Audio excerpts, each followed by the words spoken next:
दोस्तों एक टाइम हुआ करता था काफ़ी साल पहले कि जब चाहे अपने फ़ोन की बैटरी को अपने आप से आराम से बैक पैनल खोल के उसको चेंज कर सकते थे। और कई सारे लोग होते थे जो 2 से 3 बैटरीज़ अपने साथ रास्ते के लिए रखते थे, ताकि जब उनका फ़ोन डिस्चार्ज हो जाए तो वो आराम से उस डिस्चार्ज बैटरी को निकाल के अपनी जो दूसरी बैटरी वो लाए होते थे उससे उसको रिफ़िल कर सकते थे बहुत ही आसानी से। लेकिन आज के टाइम पे आपको शायद ही ऐसा कोई फ़ोन देखने को मिले, स्पेशली स्मार्टफ़ोन, जिसमें आपको रिमूवेबल बैटरी का ऑप्शन मिलता हो। और कई लोगों को इस फीचर के ना होने से काफ़ी प्रॉब्लम्स होती हैं।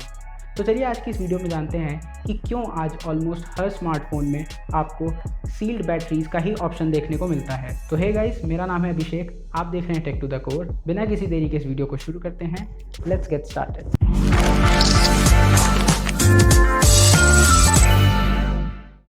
तो स्मार्टफोन्स में सील्ड बैटरीज़ का होने का सबसे पहला रीज़न है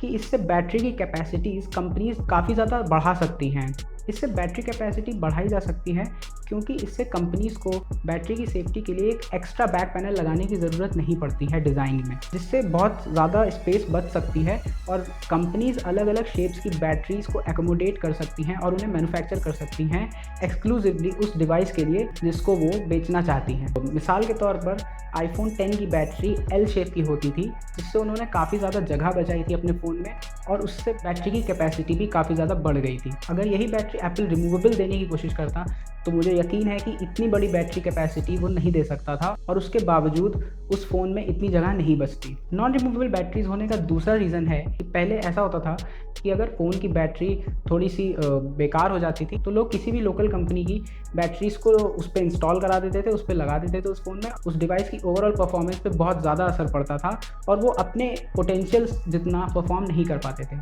कई बार ऐसा भी होता था कि लोग तो ये सोच के बैटरी ख़रीदते थे कि वो ओरिजिनल है, लेकिन वो एक्चुअली में नकली बैटरीज़ होती थी। इससे उनकी बैटरी परफॉर्मेंस और ज़्यादा ख़राब हो जाती थी और लोगों को लगता था कि कंपनी ही बहुत बेकार बैटरीज़ को मैन्युफैक्चर कर रही है। इससे कंपनी की ओवरऑल इमेज पे बहुत ज़्यादा असर पड़ता था और लोग थोड़ा रिलक्टेंट हो जाते थे कि अगली बार क्या इस कंपनी का उन्हें फ़ोन लेना चाहिए या नहीं। तो इस चीज़ से बचने के लिए भी कंपनीज़ ने बैटरी सील्ड कर दी, ताकि जब भी आपको बैटरी चेंज करने की ज़रूरत पड़े तो आप सर्विस सेंटर जाएँ, ताकि वो ओरिजिनल कंपनी की ही बैटरी लगा सके और उससे आपके फ़ोन की परफॉर्मेंस वैसी की वैसी बरकरार रहे। तो ये एक बहुत बड़ा रीज़न है जिसकी वजह से आपको आज सील्ड बैटरीज देखने को मिलती हैं। इसके अलावा फास्ट चार्जिंग टेक्नोलॉजीज़ में भी बैटरी का ओरिजिनल होना बहुत ज़्यादा ज़रूरी है, क्योंकि अगर बैटरी ओरिजिनल क्वालिटी की नहीं होगी, आप कोई भी बैटरी लगा दोगे और वो फ़ोन फास्ट चार्जिंग वाला है तो उससे बैटरी को बहुत ज़्यादा नुकसान हो सकता है। इवन कुछ केसेस में ऐसी बैटरीज एक्सप्लोड भी कर सकती हैं अगर वो सही क्वालिटी की नहीं है। और अगर आपको फास्ट चार्जिंग और बिग बैटरी कैपेसिटी के बारे में और जानना हो तो मेरा आप ये पुराना वीडियो देख सकते हैं जो मैं इस आई बटन पे लगा दूंगा। चलते हैं नेक्स्ट पॉइंट पे। तीसरी बात है कि नॉन रिमूवेबल बैटरी होने से कंपनीज़ अपने फ़ोन्स को बहुत एक प्रीमियम फील दे सकती हैं और वो अपने डिज़ाइन में भी काफ़ी ज़्यादा एक्सपेरिमेंटिंग आसानी से कर सकती हैं, क्योंकि बैटरी की जो डिमेंशंस है या जो बैटरी की कैपेसिटी है वो भी वो खुद उस डिज़ाइन के हिसाब से रिसर्च एंड डेवलपमेंट प्रोसेस के टाइम पे ही डिसाइड कर सकते हैं। फीचर्स जैसे मेटल बैक और आजकल जो ग्लास बैग्स आपको देखने को मिलते हैं, अगर वो रिमूवेबल बैटरी के साथ आते तो बहुत ज़्यादा ही एक इम्पॉसिबल सा टास्क हो जाता। हालांकि ऐसा नहीं है कि ऐसे फ़ोन्स आए नहीं हैं, LG ने 1-2 फ़ोन्स निकाले थे, लेकिन ओवरऑल उन्होंने भी ये फील किया कि ग्लास बॉडी या मेटल बॉडी देते वक्त हम बैटरीज़ को रिमूवेबल नहीं करें तो ज़्यादा बेहतर है। और अगर कंपनी ऐसा करती भी हैं तो उससे एक फ़ोन की जो ओवरऑल ड्यूरेबिलिटी होती है कि वो कितना चल सकता है बाय फिज़िकल डिज़ाइन, वो भी उसकी लाइफ काफ़ी कम हो जाती है, क्योंकि अगर आप आसानी से उस मेटल बैग को या ग्लास बैग को बार बार रिमूव करते रहेंगे तो उस पर जो प्रोटेक्शन है वो आसानी से अनप्रोफेशनल तरीके होने की वजह से ब्रेक हो सकता है, जिससे अगेन उस कंपनी की ओवरऑल इमेज पे भी काफ़ी असर पड़ सकता है। चौथी बात है कि आजकल के फ़ोन्स काफ़ी अच्छे वाटर प्रूफिंग के साथ आते हैं, जैसे IP68 रेटिंग या IP67 रेटिंग से आते हैं, जिसकी वजह से वो वाटर प्रूफ और डस्ट प्रूफ भी हो जाते हैं। लेकिन अगर ये फ़ोन्स रिमूवेबल बैटरी के साथ आए तो वाटर प्रूफिंग और डस्ट प्रूफिंग देना ऑलमोस्ट इम्पॉसिबल बन जाता है, क्योंकि फ़ोन्स जितना ज़्यादा फिजिकली ओपन हो सकेंगे ईजिली, उतना ही मुश्किल होगा उन फ़ोन्स पे वाटर प्रूफिंग देना। ये भी एक बहुत बड़ा रीज़न है जिसकी वजह से कंपनीज सील्ड बैटरीज देती हैं और इसीलिए इस एक फ़ीचर को पाने के लिए लोगों को रिमूवेबल बैटरी के फ़ीचर को ट्रेड ऑफ करना पड़ जाता है। जो पांचवी चीज़ इससे रिलेटेड है वो ये कि जो नए फ़ीचर्स आजकल के आपको फ़ोन्स में देखने को मिलते हैं, जैसे NFC हो गया और आपका फिंगरप्रिंट सेंसर्स हो गए या स्टीरियो स्पीकर्स हो गए, तो ये सब फीचर्स जो होते हैं, इन फीचर्स को एक सील्ड बैटरी के डिज़ाइन में देना बहुत ज़्यादा आसान हो जाता है, क्योंकि जैसा मैंने पहले बताया कि इससे जगह कम जाती है फ़ोन्स की और कोई भी एक्स्ट्रा कंपोनेंट कंपनी बहुत आसानी से उसको इम्प्लीमेंट कर सकती हैं। सोचिए अगर आपका फ़ोन चोरी हो जाता है और उसमें रिमूवेबल बैटरी हो, तो किसी भी चोर के लिए बहुत आसान हो जाएगा कि सिंपली उस बैटरी को वो रिमूव कर दे पीछे से आराम से खोल के, और आपकी जो लोकेशन सर्विसेज हैं या जो भी आपके ट्रैकिंग ऐप्स हैं या ट्रैकिंग सर्विसेज हैं, वो सारी एकदम आराम से तुरंत स्टॉप हो सकती हैं। लेकिन इरिमूवेबल बैटरी होने से ये एक बहुत बड़ा एडवांटेज है कि वो सिर्फ स्विच ऑफ तो कर सकता है फ़ोन को, लेकिन अगर आपके ट्रैकिंग फीचर जैसे गूगल का फाइंड माई प्रोटेक्ट और एप्पल का लॉस्ट फ़ोन फीचर, ये सब ऐप्स जो हैं वो बैटरी इंस्टॉल रहने के बाद स्विच ऑफ होने के बावजूद वो आपके फ़ोन को ट्रैक करने में बहुत हेल्प कर सकती हैं। तो ये एक बहुत अंडररेटेड चीज़ है, लेकिन ये एक बहुत बड़ा एडवांटेज साबित हो सकता है अगर आपका फ़ोन चोरी हो जाता है या किसी वजह से खो जाता है। तो गाइस, अभी तक जितने भी पॉइंट्स मैंने आपको बताए हैं इन सील्ड बैटरीज के बारे में, वो सब कहीं ना कहीं एक एडवांटेज हैं जिनकी वजह से कंपनीज़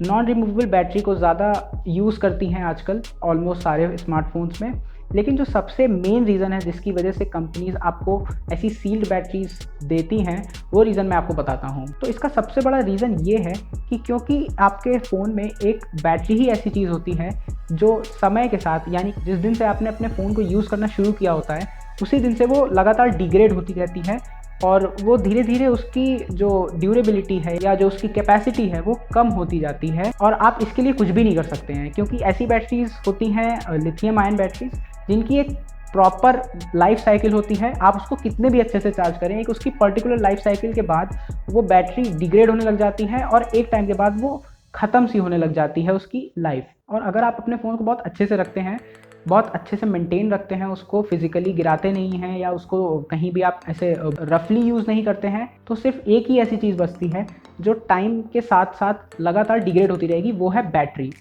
स्मार्टफोन्स की बैटरीज जो होती हैं वो ज़्यादा से ज़्यादा 2 साल ही बहुत अच्छा परफॉर्म कर पाती हैं। उसके बाद उनकी जो लाइफ होती है वो बहुत ड्रास्टिकली गिर जाती है, बहुत एक्सपोनेंशियली उसकी बैटरी कैपेसिटी में डाउनफॉल हो जाता है। इवन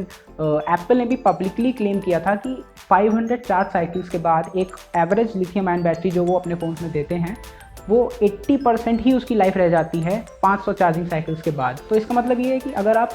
1 से 1.5 साल में आप कम से कम 500 बार तो अपने फ़ोन को चार्ज करते ही होंगे,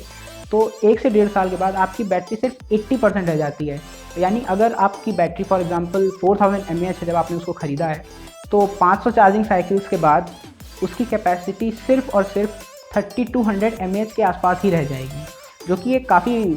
बड़ा चेंज है एक 4000 mAh की बैटरी के लिए। और कंज्यूमर्स को भी ये बैटरी का डिग्रेडेशन काफ़ी ज़्यादा समझ में आएगा, काफ़ी ज़्यादा फील होगा। जबकि अगर आप बैटरी को स्मार्टफोन के और बाकी सारे कंपोनेंट से कंपेयर करें, चाहे वो प्रोसेसर हो, चाहे वो आपका डिस्प्ले हो या कोई भी छोटे मोटे कंपोनेंट्स हो, वो इतनी जल्दी ख़राब नहीं होते हैं अगर आप उसको अच्छे से रख रहे हैं अपने स्मार्टफोन को। तो कुल मिला के बात यह है कि सिर्फ एक बैटरी ही ऐसी चीज़ है जो टाइम के साथ आपको पक्का पता है, कंपनीज़ को पक्का पता है कि वो डिग्रेड होगी ही होगी। तो अगर आप कंपनी के पर्सपेक्टिव से सोचेंगे कि अगर बैटरीज भी बहुत ज़्यादा लॉन्ग लास्टिंग होने लग जाएंगी, तो एक एवरेज यूज़र के लिए उस फ़ोन को बदलने का कोई रीज़न खास रह नहीं जाएगा। और क्योंकि आजकल के प्रोसेसर्स इतने ज़्यादा स्ट्रॉन्ग होते हैं, इतने ज़्यादा फास्ट होते हैं कि वो कम से कम 3 साल तो आप उसको आराम से यूज़ कर ही सकते हो फ़ोन को। तो कंपनीज़ के पास कोई और रीज़न नहीं बचा कि वो आपको एक नॉर्मल कंज्यूमर को ये इस चीज़ के लिए टेम्प्ट कर पाएँ कि आप उसी कंपनी का या किसी भी कंपनी का नया फ़ोन खरीदें। तो इस वजह से ज़्यादातर लोग ऐसे होंगे जो अपना फ़ोन बहुत ज़्यादा जल्दी बदलना नहीं चाहेंगे अगर उनके फ़ोन में कोई भी ऐसी प्रॉब्लम उनको नज़र नहीं आती है।